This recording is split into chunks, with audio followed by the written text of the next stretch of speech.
Kaum muslimin yang semoga dirahmati oleh Allah, tentu kita mendukung perjuangan rakyat Palestina untuk merebut kembali hak-hak mereka yang dirampas oleh negara Yahudi. Kemudian ada yang bertanya, kenapa sih negara-negara Arab tidak menyerang negara Yahudi, tidak kumpul bareng-bareng bersatu kemudian perang melawan negara Yahudi tersebut? Jawabnya, dulu pernah terjadi peperangan koalisi Arab dengan negara Yahudi dan hasilnya dimenangkan oleh negara Yahudi, dan dampaknya negara Yahudi berhasil mencaplok beberapa daerah Palestina dan mengklaim secara sepihak beberapa area negara Palestina sehingga daerah mereka menjadi lebih luas. Dan sekarang pun pertanyaan tersebut kembali ditanyakan, kenapa seperti Saudi, Turki, dan yang lain-lain tidak menyerang negara Yahudi, tidak perang seperti itu. Bahkan ada yang mencela, menyindir, kemana Saudi, kemana Turki, kenapa tidak menyerang negara Yahudi? Jawabannya, perlu banyak pertimbangan untuk memutuskan perang, dan kita perlu bijak juga dalam bersikap dan menghormati keputusan mereka. Yang pertama, kekuatan kaum muslimin, apakah sekarang sedang kuat atau lemah, sedang bersatu atau sedang berpecah belah.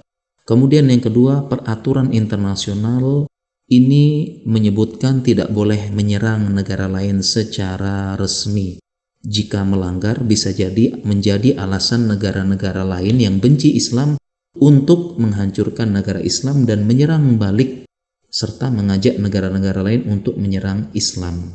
Apabila ada yang bertanya bagaimana dengan Saudi yang menyerang Yaman, jawabannya karena ada permintaan resmi dari Presiden Yaman meminta bantuan negara-negara Arab. Jadi bukan Arab Saudi saja yang menyerang, tetapi gabungan negara Arab itu membantu Yaman atas permintaan resmi dari Presiden untuk melawan Syiah di sana.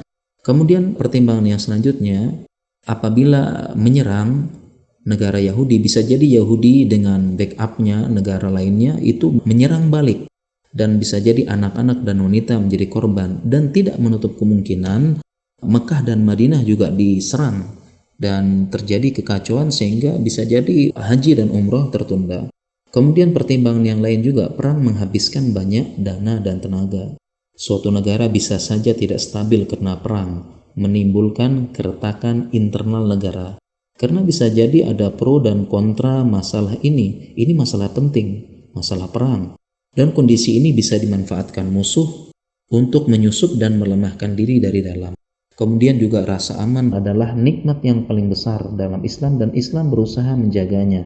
Memang Islam ada syariat jihad, tetapi perlu bimbingan ulama serta berada dalam bendera resmi suatu negara atau ulil amri, dan masih banyak pertimbangan lainnya. Kalau kita perhatikan ya, mereka yang mencela negara Arab, Turki dan sebagainya, kenapa tidak perang? Yang mencela sendiri pun tidak pergi perang, belum berangkat perang ke sana, dia pun tidak mau perang. Ya, jadi yang mencela pun dia tidak berangkat perang dengan berbagai macam keputusan begitu, dengan pertimbangan. Ya, sehingga kita perlu menghormati, dan negara-negara Arab, Saudi, Turki dan yang lainnya sudah berusaha membantu. Mereka banyak sekali membantu dari berbagai macam cara, dari bantuan harta, bantuan pangan, bahkan juga dengan diplomasi.